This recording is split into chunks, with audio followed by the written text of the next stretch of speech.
Assalamualaikum warahmatullahi wabarakatuh. Alhamdulillah rabbil alamin. Assalatu wassalamu ala rasulillah wa ala alihi washabbihi ajmain.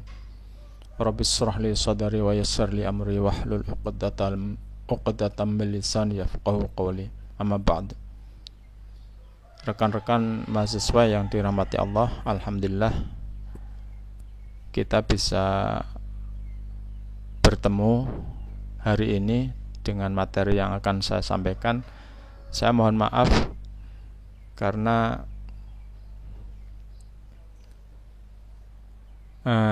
sebelumnya saya tidak bisa memberikan materi dalam bentuk audio ya.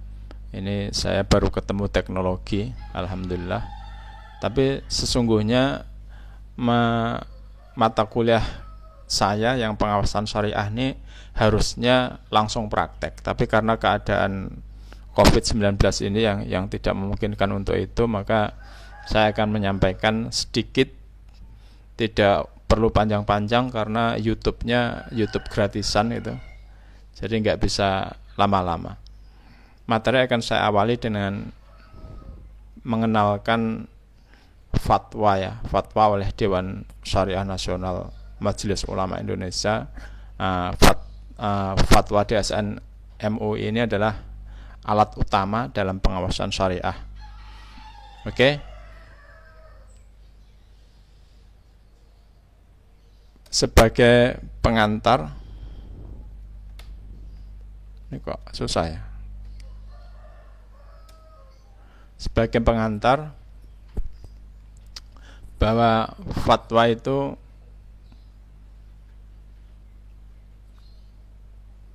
dalam Majelis Ulama Indonesia, fatwa itu ada 3 ya. Jadi tidak semua fatwa itu dihasilkan oleh DSN, karena ada 3 fatwa. Yang pertama itu fatwa yang dikeluarkan oleh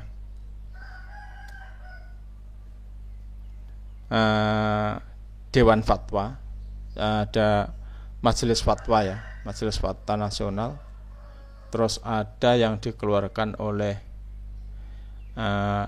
LPPOM tentang halal ya, kehalalan produk, itu juga Majelis Ulama. Yang ketiga fatwa yang dihasilkan oleh Dewan Syariah Nasional. Nah, ini fatwa DSN ini mengenai ekonomi Islam, ekonomi syariah, baik itu produk maupun tentang kesyariahan satu proses operasional lembaga keuangan syariah, baik perbankan maupun lembaga keuangan non bank lainnya, misalnya di pasar modal, asuransi syariah dan sebagainya. Itu yang mengeluarkan fatwa pedomannya itu adalah Dewan Syariah Nasional Majelis Ulama Indonesia. Nah, pengantar tidak usah saya bacakan, kita bisa membaca sendiri. Nanti materi ini saya upload ya di e-learning. Lalu pedoman prosedur fatwa ini begini. Jadi fatwa Majelis Ulama Indonesia ini beda dengan fatwa-fatwa yang dikeluarkan oleh misalnya ini ya, kalau di negara-negara Islam di Timur Tengah itu, ulama itu boleh mengeluarkan fatwa dalam kedudukannya sebagai mufti gitu. Di Indonesia tidak mengenal mufti itu, karena kita fatwa itu harus kolektif gitu. Nah, ini kelebihan Islam di Indonesia ya. Kita insya Allah fatwa secara kolektif itu lebih bagus lah, karena dalam satu hadis tidak, insya Allah umat Islam itu tidak mungkin ada sepakat dalam kejahatan. Insya Allah tidak ada. Apalagi yang berkumpul itu para ahli, para alim, para ulama. Nah, maka fatwa di Indonesia ini insya Allah ya, kita yakini. Maka kalau ada fatwa ulama dengan fatwa kiai, jangan diikuti fatwa kiainya, karena kiai itu kan belum tentu benar.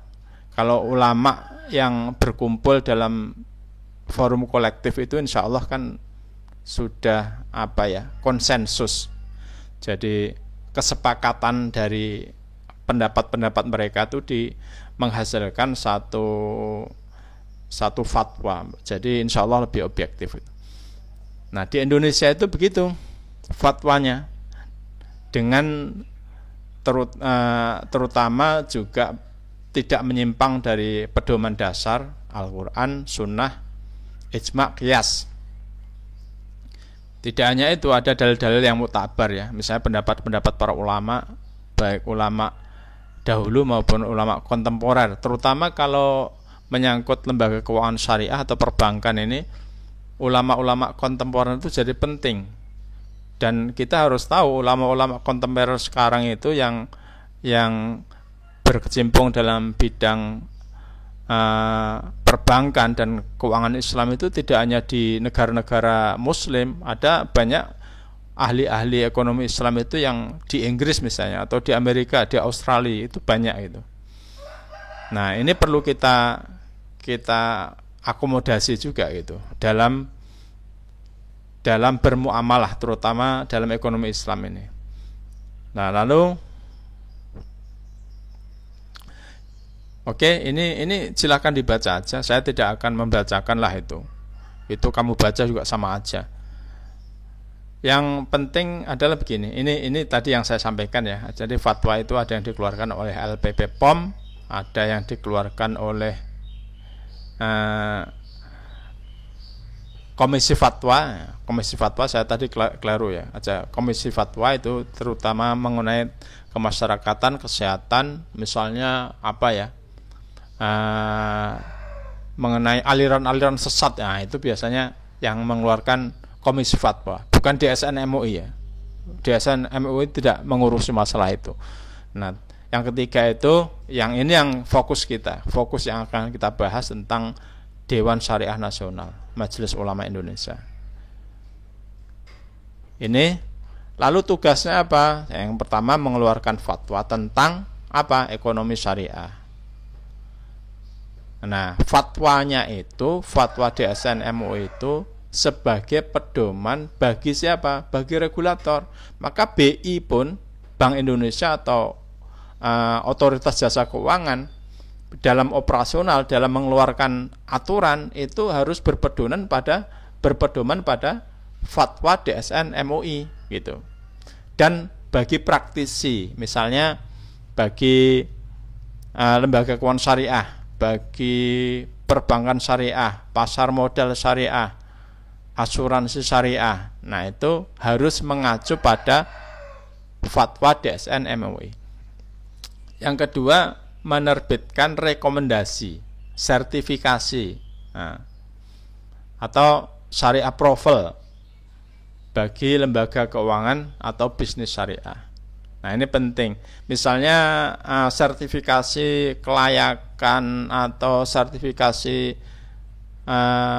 Dewan Pengawas Syariah. Nah, itu yang mengeluarkan nanti DSN MUI. Atau sertifikasi kelayakan produk. Nah, kelayakan produk, kesyariahan produk dari satu perbankan atau lembaga keuangan, misalnya pasar modal, membuat produk itu harus mendapat rekomendasi dari DSN MUI. Yang ketiga, melakukan pengawasan. Apa yang diawasi? Nah, yang diawasi adalah aspek syariahnya gitu, aspek syariahnya. Inilah tugas DSN MUI.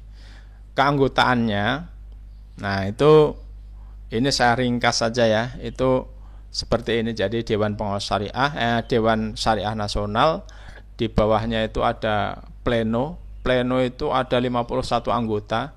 Ini aturan ini sebenarnya berkembang ya. Ini saya dapatkan ini aturan tahun 2017 ya. Jadi pleno DSN itu ada 51 anggota, lalu ada badan pelaksana harian yang beranggota 36 orang. Nah, ini diketuai di bawah pengurus pusat MUI. Jadi ketuanya tetap Mbah Ma'ruf ya. Ketuanya Mbah Ma'ruf Amin. Saya nggak tahu apa udah berubah belum ya. Kalau belum berubah berarti ketuanya masih Mbah Ma'ruf Amin. wakil presiden kita. Nah, terus yang ada garis titik-titik itu Dewan Pengawas Syariah di setiap lembaga keuangan syariah. Nah, itu juga secara struktural memang tidak secara langsung, tapi harus bertanggung jawab dan harus mengacu pada fatwa yang dikeluarkan oleh Dewan Syariah Nasional Majelis Ulama Indonesia. Lalu ini menurut saya penting ini ya. Ini kok ketutupan. Coba saya perubah.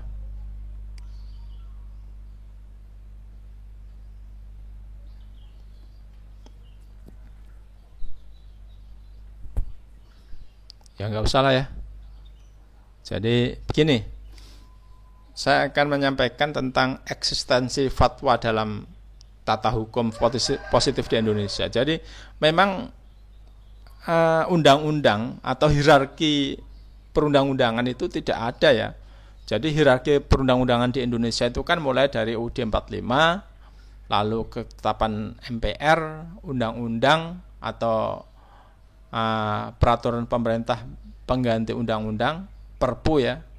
Kayak yang ini yang nomor 1 2020 tentang COVID-19 itu Perpu. Terus peraturan pemerintah, di bawahnya lagi ada peraturan presiden, di bawahnya lagi ada peraturan perda provinsi, di bawahnya lagi ada perda kabupaten atau kota. Jadi ini hierarkis ya, artinya tidak boleh misalnya perda kabupaten itu bertentangan dengan perda provinsi. Perda provinsi itu tidak boleh melanggar peraturan presiden. Ini hierarkis karena kita itu kan negara kesatuan ya, bukan federal. Nah, yang kedua, fatwa itu memang tidak secara hierarkis ada di tata hukum Indonesia, tapi fatwa DSN itu disebut dalam undang-undang. Misalnya Undang-Undang nomor 7 tahun 92, Undang-Undang nomor 10 tahun 2008 tentang perbankan, Undang-Undang nomor 40 tentang PT, Undang-Undang nomor 19 tahun 2008 dan sebagainya. Nah, ini udah saya tulis ya di sini ya. Nah, ini semuanya itu menyebut tentang fatwa DSN. Artinya apa? Fatwa DSN MUI merupakan perangkat aturan yang mengikat. Bagi siapa? Bagi BI, OJK sebagai regulator dan dunia perbankan dan lembaga keuangan syariah. Nah, ini. Lalu DSN MUI itu dalam membuat fatwa itu prosesnya demikian ya. Jadi dimulai dari permintaan. Jadi fatwa itu memang harus, kalau DSN MUI fatwa itu dasarnya pesanan, gitu. Pesanan siapa? Yang mesan adalah mustafti. Jadi siapa mustaftinya? OJK, BI atau lembaga keuangan syariah. Itu boleh meminta fatwa pada DSN MUI. Untuk apa? Untuk bahwa mereka dalam beroperasi itu benar-benar sesuai dengan syariah. Nah, lalu pesanan itu diproses oleh DSN MUI dalam bentuk apa? Pendalaman masalah. Nah, didalami ya. Jadi tidak semua permintaan itu langsung diproses gitu. Didalami apakah ini sudah waktunya dikeluarkan fatwa ini atau enggak. Jangan-jangan minta tapi fatwanya sebenarnya udah ada gitu. Bisa jadi begitu. Lalu diproses di BPH, Badan Pengurus Harian. Lalu draftnya diajukan ke rapat pleno, dan setelah rapat pleno itu menyetujui dan membuat draftnya, maka dikeluarkanlah fatwa DSN MUI. Nah, kalau nggak salah sekarang itu fatwa itu sudah dari nomor 1 sampai nomor 130. Terakhir saya baca itu sampai 130. Inilah materi yang bisa saya sampaikan hari ini. untuk mendalami masalah ini silahkan teman-teman membaca. Sekali lagi saya selalu tekankan bahwa mahasiswa itu harus banyak baca. Kalau kamu hanya mengandalkan